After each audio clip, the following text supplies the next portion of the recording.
Bonsoir à tous et bienvenue dans cette nouvelle édition d'Info Soirée. Voici le sommaire. Larmes et cris de joie à la libération des frères Dardenne devant la Bail and Remand Court ce matin. Inculpés pour trouble à l'ordre public et agression avec préméditation, Jonathan et Josué en sanglots parlent d'arrestation injuste. La proue du MV Wakashio n'est pas encore au fond de l'océan. Tâche difficile pour l'équipe de Salvage Masters en raison de la mer démontée à 24 km de Vieux-Grand-Port. Pendant ce temps, des experts recommandent le redéploiement des barrages absorbants à la place des barrages artisanaux. À la une également, une étudiante porte plainte pour viol. 2 suspects activement recherchés. Ferveur et dévotion étaient au rendez-vous sur les berges des rivières et sur les plages de l'île à l'occasion de la fête Ganesh Chaturthi. Reportage dans cette édition. Et puis Ligue des Champions, qui du Bayern Munich ou du PSG remportera le trophée européen tant convoité à Lisbonne? Réponse ce soir. Mais d'abord, cet accident impliquant 4 voitures en début de soirée à l'angle des rues Caudry et Dauphine à Port-Louis. 2 blessés à déplorer. Ils ont été transportés à l'hôpital G2. Les circonstances de cette collision restent à être déterminées. Une enquête ouverte. Au moment d'émotion, lors de la remise en liberté conditionnelle des frères Dardenne ce matin devant la Bail and Remand Court, 2 accusations provisoires pèsent sur Jonathan et Josué Dardenne. Agression avec préméditation et trouble à l'ordre public. Vous le savez, les frères Dardenne ont été arrêtés suite au vif accrochage vendredi dernier devant le tribunal de Mahébourg lors du procès en privé de Bruno Lorette contre les ministres Modou et Ramaneux. Ces 2 plaisanciers de Trou-de-Douce comparaîtront devant le tribunal de Mahébourg demain matin pour fournir une caution de 5 000 roupies et signer une reconnaissance de dette de 50 000 roupies. Lors de leur remise en liberté conditionnelle, les frères Dardenne n'ont pu retenir leurs larmes. Ils se sont confiés à Shezad Jadou.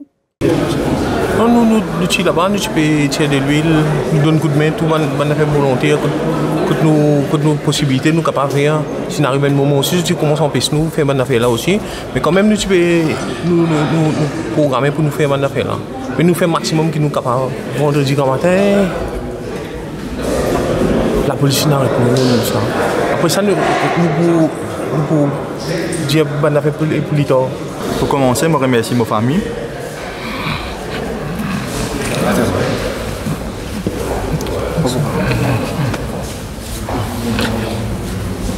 Et je remercie tout le monde journaliste et mon panel avocat, tout le monde avocat. Et mon besoin de nous faire une conférence de presse assez vite là. De là, nous mettre tout le monde affaires claires qui est passé depuis le premier jour jusqu'à qui n'arrête pas. Merci beaucoup. Face à la presse, Jim Sitaram, un de leurs avocats, a expliqué que le panel d'hommes de loi qui représenteront la défense vont lutter pour que cette affaire soit rayée. Si ça des frères là, avec d'autres bateaux, avec d'autres équipements, les assommes d'aller pour causer 40 tonnes de l'huile, banda fin tiré. Ils ont fini de la police, ils ont fini de tout le monde volontaire. Tout le monde camarade dans Mahébourg, dans le sud-ouest, qui a causé. Et aujourd'hui, qui traitement qui fait, qui récompense, gagne aujourd'hui. Et c'est un camarade qui tout à fait vrai pour la société. C'est un travailleur social. Et aujourd'hui, qui récompense, gagne. Par ailleurs, les 2 autres suspects provisoirement inculpés pour Rogue and Vagabond dans cette même affaire, Mathieu Paul et Michael Ramalingam, ont retrouvé la liberté provisoire. Ils devront se rendre en cour de Mahébourg demain pour fournir chacun une caution de 3 000 roupies et signer une reconnaissance de dette de 15 000 roupies. L'extraction du reste de fuel de la salle des moteurs sur la partie arrière du MV Wakashio a pris fin. C'est ce qu'indique le National Crisis Committee dans un communiqué émis ce dimanche. En revanche, la proue du MV Wakashio n'est pas encore au fond de l'océan. Le sabordage de la partie avant du Wakashio à 24 km de Vieux-Grand-Port se poursuit à un rythme relativement faible en raison de la mer agitée. Alkiz Ramdine.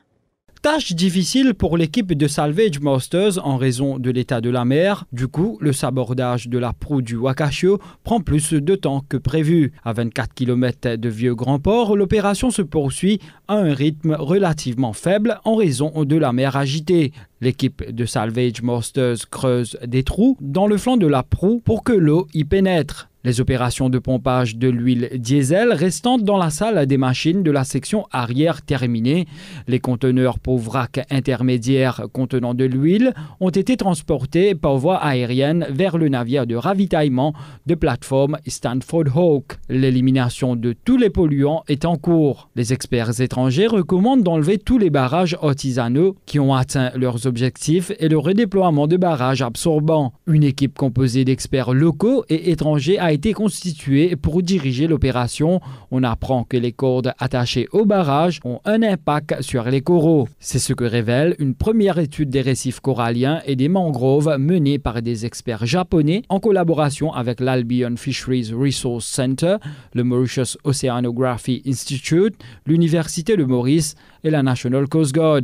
L'étude révèle qu'aucune perturbation des coraux n'a été observée autour de l'île aux aigrettes. Les zones de mangroves ont été impactées par le pétrole à des niveaux variables et les résultats de cette étude seront utilisés pour les prochaines opérations de nettoyage. 2 hommes activement recherchés pour viol allégué sur une étudiante de 23 ans. Dans une déposition consignée à la police aux petites heures ce matin, la jeune femme affirme qu'elle attendait le bus hier après-midi à proximité de l'université qu'elle fréquente lorsqu'une voiture s'est arrêtée à sa hauteur. Chez Adjadou. Aux policiers, l'étudiante a relaté que les faits se sont produits hier après-midi sur un arrêt d'autobus.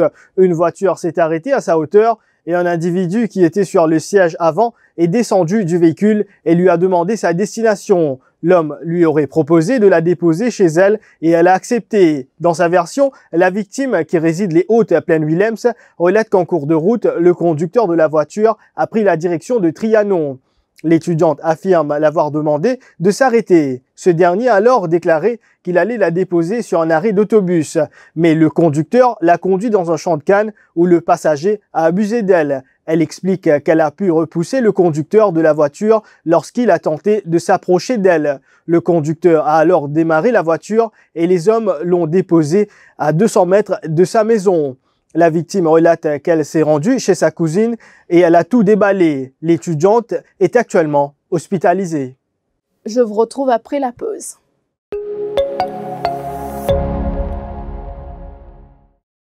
Filippo Berio,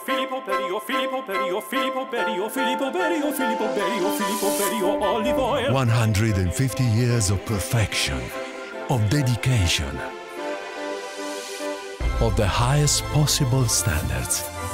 All started with one man, Filippo Berio. Filippo Berio. His signature, our promise.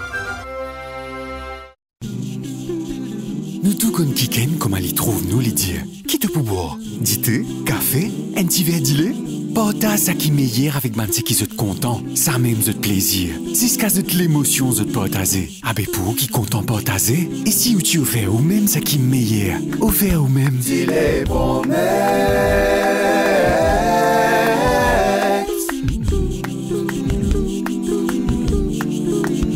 Dis-les promesses. C'est une collection tas 6 pour nous, Mauriciens. Comment sous collection? Quand on a acheté ça, c'est dit les Promex, ou gain un tas bien original en cadeau. Dit les Promex, partage l'émotion.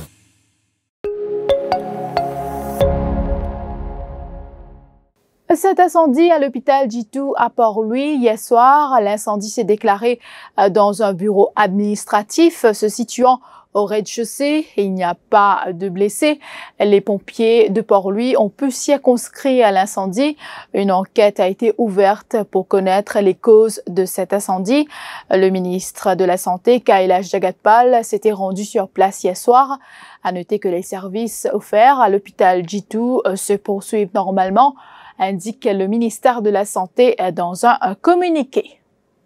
Aussi, dans l'actualité, ferveur et dévotion pour la cérémonie d'immersion des statuettes à l'effigie du dieu Ganesh ce dimanche. De nombreux fidèles de la communauté marathi se sont rendus sur les berges des rivières et à la mer pour célébrer la fête Ganesh Chaturthi. Comme chaque année, à la plage de Bain-des-Dames, des dévots ont afflué avec leurs statuettes en argile ou en safran.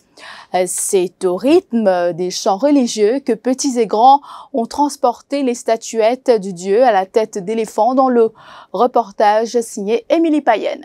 C'est dans la ferveur et la dévotion qu'Akhilesh a participé au rituel sur la plage de Bain-des-Dames. 7 ans depuis qu'il fait cette procession. C'est vraiment une expérience inoubliable. Pour nous, Ganpati, pour nous accueillir en dedans et pour qui comme si l'année prochaine, il retourne chez nous. Comme s'il donne nous la maison et nous adorons. La famille de Minakshi a, elle, privilégié une petite statuette en safran. On fait comme toute l'année, nous fêter en famille, nous prier pour comment dire, même bonheur dans la famille, pour les enfants, nous la santé, tout ça. Mais comme on connaît, on fait une statue en safran, c'est un peu plus facile et plus écologique. C'est bien simple, pas de grandes affaires. Ça même pour nous donner l'occasion, de nos convéniences, nous faire la prière là. Pas trop grand l'étalage, là. Même on finit pour aller à cette.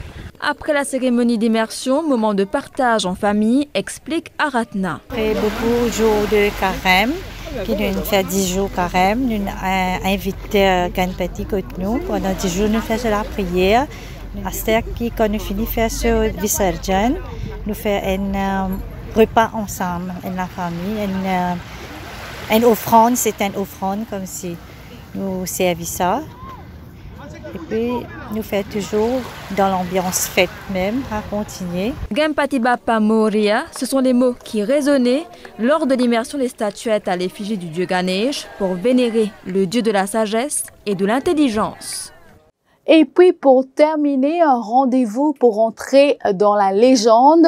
Le PSG sera opposé au Bayern Munich ce dimanche en finale de la Ligue des Champions à Lisbonne. Le Paris Saint-Germain n'est plus qu'à une marche de son premier sacre en Ligue des Champions. Mais ce dimanche 23 août, les Parisiens devront battre le Bayern Munich, monstre européen en course pour l'obtention d'une 6e coupe aux grandes oreilles. Il y a d'un côté l'ambitieux PSG qui vise la première Ligue des Champions de son histoire et de l'autre le Bayern Munich, quintuple lauréat et dernier représentant de l'aristocratie du football continental. À Lisbonne, ce dimanche soir, la finale s'annonce palpitante pour ce duel franco-allemand. Pour Paris, ce sera l'occasion de prouver que les millions d'euros dépensés depuis l'arrivée des Qataris en valaient la peine. Voilà, c'est la fin de cette édition d'Info Soirée. Merci de l'avoir suivi. Bonne soirée à tous. L'info en continu sur le www.defimedia.info.